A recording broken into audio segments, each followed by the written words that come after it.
Welcome to Healthcare by the Numbers, a podcast that uncovers what's driving healthcare transformation. Join us each episode as Caravan Health, now part of Signify Health, industry experts interview the brightest minds inspiring healthcare innovation and discuss the numbers which have shaped their thinking. Welcome everyone, I'm Kim Holland, Senior Vice President of Government Affairs for Signify Health, and I'm your host today on Healthcare by the Numbers. We're producing this live from San Diego, where we're holding Caravan's 6th Annual Accountable Care Symposium. And I'm joined today by my colleague, Tim Gronniger. So Tim serves as the Executive Vice President of Accountable Care for Signify and as CEO of Caravan Health. Welcome to you, Tim. Thanks, Kim. It's good to have you. So today I thought we'd talk about numbers, but in a different way. I thought we'd talk about numbers or talk about aspirational numbers. So I was looking at the CMS Innovation Center's strategy refresh, and one of their primary goals is to have all beneficiaries of Medicare and most of Medicaid aligned to an accountable relationship. That kind of relationship where both care and quality is accountable by the provider. And they say in there that right now, 67% of Medicare beneficiaries are so aligned. They're either in an MA plan or an ACO. But when you think about it, that leaves 20 million people that are not. And that's not even counting all the Medicaid, the millions of people in Medicaid. So it's a pretty audacious goal, right? It is. So I was thinking of your experience in leadership at CMS, and you're certainly well familiar with the folks at CMMI. What do you think is driving that goal? Well, I think that the motivation behind the goal is the desire to have beneficiaries in a care relationship that is going to be a better set of outcomes for them. CMS has been clear over a number of administrations that they see ACOs and other risk-bearing payment relationships backed up by quality measures as the best place for beneficiaries to be, because we've got demonstrated outcomes in these programs at this point, and the Medicare Shared Savings Program being by far the largest. And so they're trying to leverage that success to grow more patients in those relationships, but also to make them deeper and more impactful over time. And this is where I think that there's, even for the beneficiaries that are in MSSP right now, there's a need to make sure that when they go into the specialty care system, it's not just primary care, but when they activate and have more advanced needs, that they are still being managed effectively. And so CMS is going to push on that dimension. They are also going to be looking for payment levers that are going to drive participation, because that ultimately is what drives. These are payment models at the end of the day. And the payment incentives need to be rationalized. Right now, we've got some pretty screwy incentives because of the expiration of some of the MACRA MIPS incentives, the 5% advanced APM bonus. Many in Congress want to extend it, and there's questions about how to line that up. So I think that CMS is going to need to be looking to take advantage of some of these levers and make sure that there is the right set of incentives for providers to participate.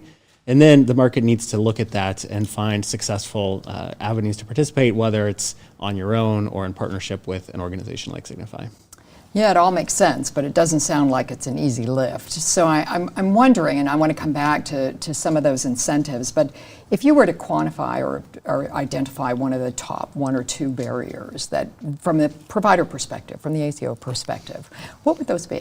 What do you think the big challenges in aligning those 20 million beneficiaries are going to be? Yeah, I think that when you talk to providers, and we have hundreds of clients here, physicians, hospital leadership, practice managers, barriers that, and these are folks who are mostly in ACOs now, but some that are deciding. Issues that are in front of them, front and center, I hear about every single meeting now, is staffing costs are just unsustainable right now, and that's contract travel costs as well as core staff. And so people are dealing with multiple crises, having recovering from sort of rolling ongoing pandemic strains. And so figuring out where this fits in the set of priorities over the next 12 to 18 months is what people are dealing with. And so, what CMS needs to solve for, again, is lining up the right payment incentives. What we and market participants, both providers and others, need to figure out is what's the efficient way to join these programs where they're going to more than pay for themselves, so that there's a virtuous flywheel effect created where investing in primary care, investing in good management, investing in downstream management of the post-acute care system more than pays for itself, so that you're able to keep this business going, because other parts of the business are on fire right now, and you can't take on problems that are going to be bring new crises into the building. So we and others need to make it really easy for providers to do this. Sure. You talked a moment ago about policy levers. So I think that's probably an important part in all of this. And I know you and I have talked about this thing called the rural glitch. So can you talk about that a little bit and just how you envision that making a real difference, at least for some of our safety net providers? Yeah, I think, and this is in the category of you need to fine tune and protect the programs that are working well. This is a set of problems that MedPAC has been very attentive to, that you want to have providers in these programs to be rewarded when they do well, and in this case, when they do well by reducing total spending. All of these programs work on a combination of historical benchmarks and administrative benchmarks. Historical is what my expenditures in the past are used to influence the target that I'm aiming at in the future, right? And so what you don't want to have happen, and this, when I worked with a lot of economists in the administration, their obsession with avoiding a ratchet effect was deep and strong. You want to avoid a situation, which we have in a couple of places, often in rural areas, but it actually applies anywhere where a provider is a large part of the regional component of spending. Your performance and your success drag down your own benchmark, and you can also drag down the entire regional benchmark if you're a large component of that. So fixing the rural glitch, as it's called, which again, not just rural, but fixing that is really important to not penalize providers that are doing well in these programs, and to allow them to continue to have incentives so that you aren't eating your own lunch, so to speak, or just making your life constantly harder by succeeding. That's a very poor incentive design. CMS is aware of this problem. They've got a couple of options for fixing it. They solicited comments on it in last year's physician fee schedule. So we're hopeful that they're going to be taking another bite at the apple this time around and be able to fix that problem. Good news, we hope anyway. So Yeah. What other things would you point out as really serious or significant changes that you think need to be made to create the right incentives? Well, I think that CMS has a really good set of alternative payment models available right now. With the Medicare Shared Savings Program that is large, it's not growing as fast as it should and as fast as CMS wants to, partly because of some of the mistakes in the incentive design over the last couple of years. I think that fixing the rural glitch is a big part of that. I think that CMS and Congress need to make sure that the physician fee schedule rewards providers who are willing to do the hard work of investing in practice transformation, because sometimes the easier path of just trying to get a high quality incentive through MIPS looks more attractive to physicians, and it's potentially less transformative for the practice and the patient, and not something the government should be favoring with the same type of incentives. But then CMS also needs to be continually developing the next set of where more advanced providers can go in these programs that are able to really wrap their arms around their communities and around their patients and deliver all of the services that they need. That's what the CMS is working on with the REACH model, Realizing Equity, Access, and Community Health ACO that the Innovation Center is piloting right now. And that's something that we've applied for. We're talking to a number of clients. There's a fair good bit of interest in it in the industry, and it's something that I think can power more participation, and giving providers more options helps in that regard. Yeah, at the end of the day, I mean, this payment transformation or the transformation of care is all about the patient, really. And so those incentives not only aligning to ensure that the provider has the adequate resources to stay in business, but also to stay in business serving beneficiaries and providing, as you said, the care that they need. In some cases, that's social care. Nowadays, we're focused more than we have been in the past, perhaps, on social determinants of health. But I think, to your point, that flexibility makes it possible for providers to really use those rewards to invest in a practice that can really make a difference in a much broader sense for the whole patient, right? Yep. Absolutely. So Caravan was really founded on the whole principle of developing ACOs, and predominantly, as I understand, in the rural areas, right? Rural safety net providers and so forth. And you've been quite successful doing that. So what's your secret sauce? What's made Caravan stand out in that particular, which seems, and I think for many, strikes as a kind of a challenging population, both from a provider side as well as from a beneficiary side? Yeah, I mean, we started in rural areas because we had relationships there, and we had providers who were willing to work with us on sharing data. That was, it's hard to believe, but 15 years ago, you couldn't actually get Medicare claims data on your own patients from the government. And so the ACO program was the first opportunity to do that. And Lynn Barr, our founder, a number of our founding hospitals and clients realized an opportunity to get Medicare data, identify problems, and then run out solving those problems, whether it's patients that really needed a lot more attention from a nurse care manager, or patients who were cycling through the system in ways that were harmful to them and also very expensive.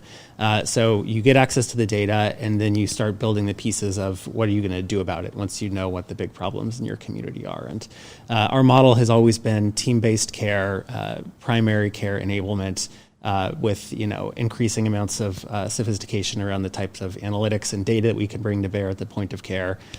We've got clients all over the country now. We are rural, we are urban, we are suburban, and our model has grown to really also help providers manage risk in these programs through collaborative ACO relationships, where the problem the ACO program had very early on was that they set a minimum program size of 5,000 beneficiaries. The actuaries thought that was an appropriate level. Even then, they were a little uncomfortable, so they said, you got to save at least 4% to receive any payment from CMS, so that we know that it's probably not random.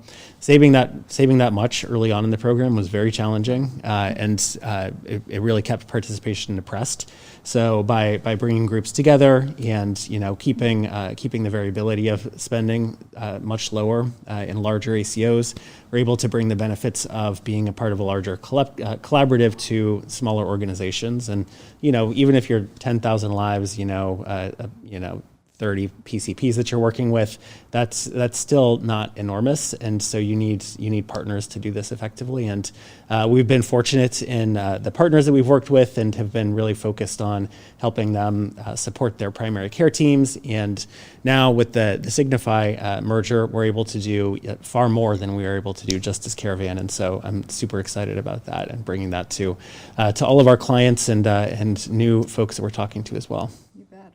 Back to that in just a second, but I was thinking about what you were saying in terms of some of these at-risk populations that you're dealing with, and the administration has been very, very focused on health equity, an important, certainly important objective for all of us, and but there's no doubt some challenges, and I'm curious to know from your perspective, in terms of that specifically, what challenges do you see for ACOs in achieving greater health equity, or pursuing that, and why should they do it? Aside then, we could agree that it's the right thing to do.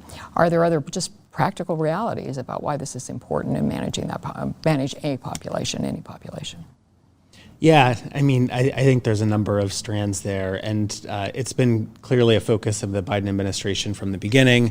But even before that, it's been a focus of policymakers for a while now. And I think a greater awareness of how different populations are doing within any practice starts with just collecting data better than we have before. Data on race, data on education level, data on gender identity, and then using that to understand, like, are we going to find outcomes that we weren't expecting, where a particular group, a disadvantaged group, is struggling on a measure. Any practice you talk to will tell you that African American patients are far disproportionately affected by kidney disease. And so what can we do to help manage that condition better, that will help patients that have been traditionally underserved by the healthcare system? Stepping up to the policy level, CMS wants to drive that with a focus on data and requirements. And the REACH program, again, there are expanded data collection requirements, including a patient survey instrument that they're going to expect participants to use to get more granular data on social needs and on demographic information than you can get just from the Medicare files. But then they're also going to have expectations for those more advanced providers that you're actually doing something about it. And so for us, being in 2.5 million Medicare Advantage homes over the course of a year, we see social needs all the time and capture 2 to 4 social needs per visit in the in-home part of the business.